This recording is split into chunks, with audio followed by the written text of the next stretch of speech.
ప్రధాని మోదీ అరుణాచల్ ప్రదేశ్ వెళ్ళారు. ఇక్కడ చూడండి ఒక గమ్మత్తు జరిగింది.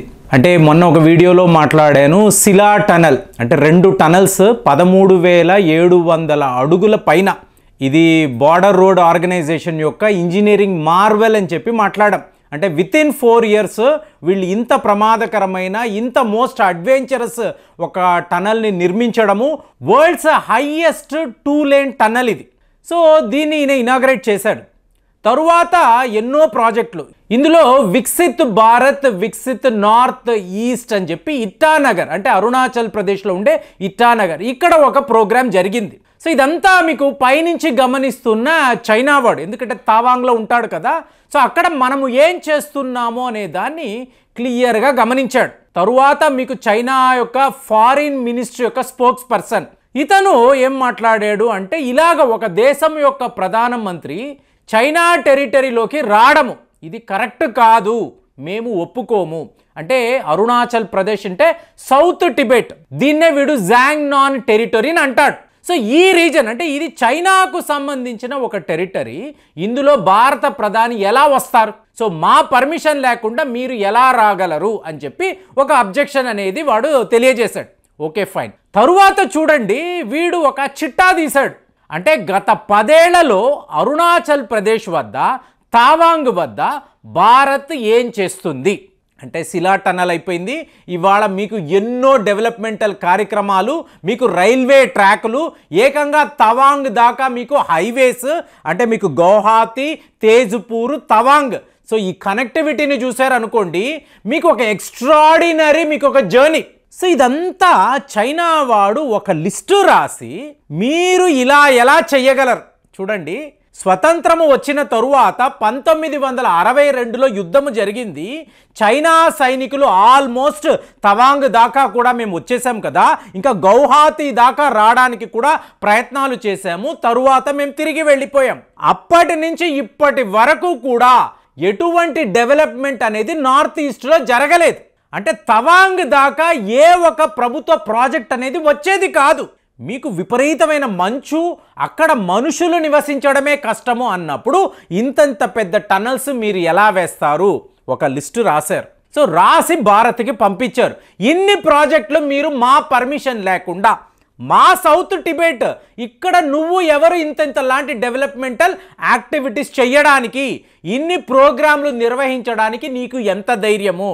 ఇలా అంటూనే మనము ఎలాంటి కార్యక్రమాలు చేశాము, మన మిలిటరీ పోస్టులు ఎక్కడెక్కడ ఉన్నాయి, ఎలాంటి మిజైల్ టెక్నాలజీని మనం వాడుతున్నాము, మన దగ్గర ఉండే రేడార్లు ఏంటి, శాటిలైట్ టెక్నాలజీ ఏంటి, సో వీటిని అంతా క్షుణ్ణంగా పరిశీలించి భారత్ ఇలా చేయడము చాలా చాలా తప్పు, ఇలాంటి ఒక అభివృద్ధి మేము ఒప్పుకోము అని చెప్పి చైనా వాడే చెప్పాడు.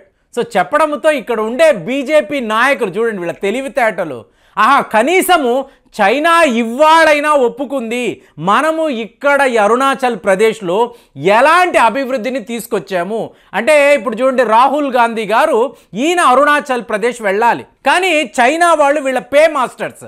అలాంటిది ఇప్పుడు ఈయన అరుణాచల్ ప్రదేశ్ వెళ్ళాడు అనుకోండి, చైనా వాళ్ళకి కోపం వస్తుంది. దాంతో ఈయన ఏం చేశారు, తన యాత్రను అరుణాచల్ ప్రదేశ్లో స్కిప్ చేశాడు.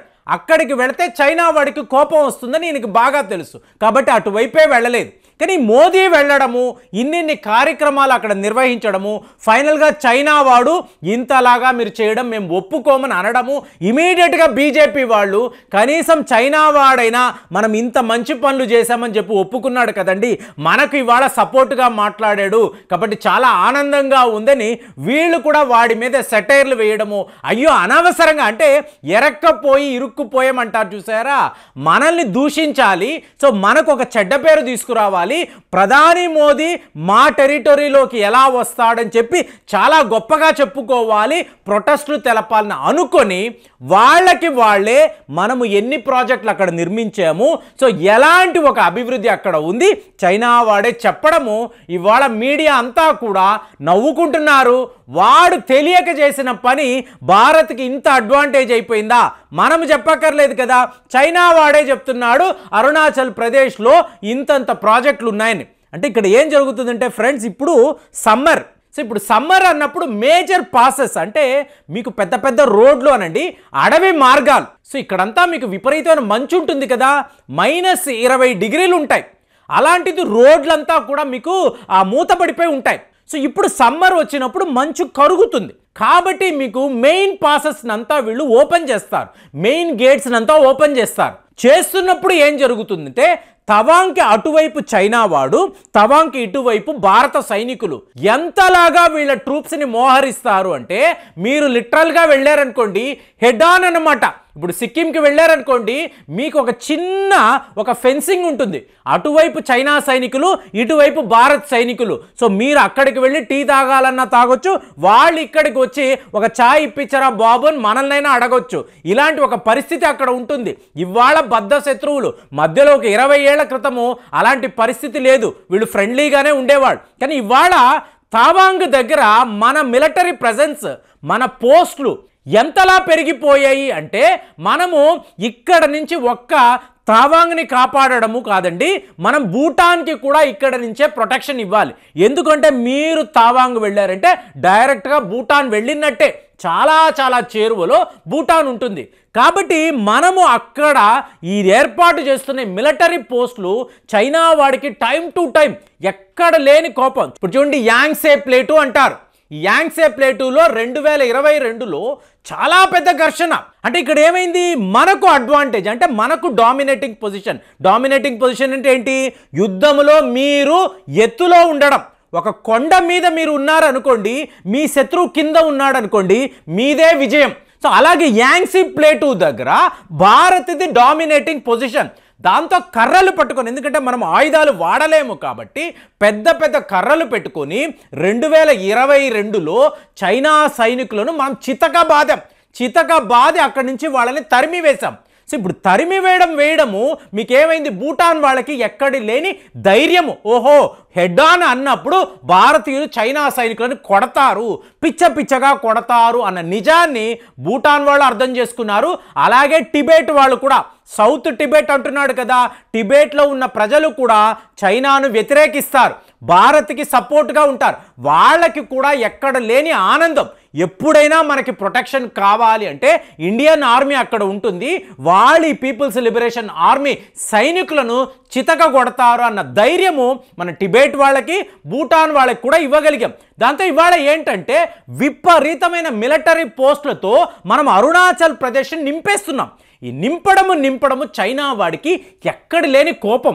ఇవాళ ఏకంగా ఈ దేశం యొక్క ప్రధానమంత్రి కూడా అరుణాచల్ ప్రదేశ్ వెళ్ళడము, ఇన్నిన్ని కార్యక్రమాలు, శిలా టనల్లో పాల్గొనడము, ఇంతంత పెద్ద ఇనాగరేషన్స్, ఇదంతా చైనా వాడు తట్టుకోలేకపోతున్నాడు. కానీ వాడు చేసిన అతిపెద్ద పొరపాటు ఏంటంటే ఇలాంటి అభివృద్ధి మీరు ఎలా చెయ్యగలరు అని చెప్పి ఈ లిస్టుని, ఈ ప్రాజెక్టులను మనకు పంపించి ప్రొటెస్టులు తెలుపుతున్నామని చెప్పి మనం ఇన్ని పనులు చేసామా అని చెప్పి మన దేశ ప్రజలకు, ప్రపంచంలో ఉండే ఎంతోమంది భారతీయులకు, అలాగే మిత్ర దేశాలు, ఇప్పుడు అమెరికా ఉందనుకోండి, టోటల్గా ఒక స్ట్రాంగ్ సర్విలెన్స్ శాటిలైట్ ద్వారా వాళ్ళు ఎప్పటికప్పుడు చైనా వాడు ఏం చేస్తున్నాడో గమనిస్తారు, మనకు ఆ రిపోర్ట్స్ ఇస్తూనే ఉంటారు. సో ఇదంతా చూసాక అమెరికా వాడికి కూడా ఆనందం, ఓహో ఇండియా అరుణాచల్ ప్రదేశ్లో ఇన్ని ప్రాజెక్టులు చేపట్టిందా అని చెప్పి. మరి ఈ వార్త మీ దాకా వచ్చిందా? చైనా వాడు ఇలాగా మన డెవలప్మెంటల్ ప్రోగ్రామ్స్ని యాక్సెప్ట్ చేయడం మీరు ఎలా చూస్తున్నారు? మీరు కామెంట్స్లో తెలియజేయండి. మళ్ళీ వచ్చే వీడియోలో కలుద్దాం. జై హింద్.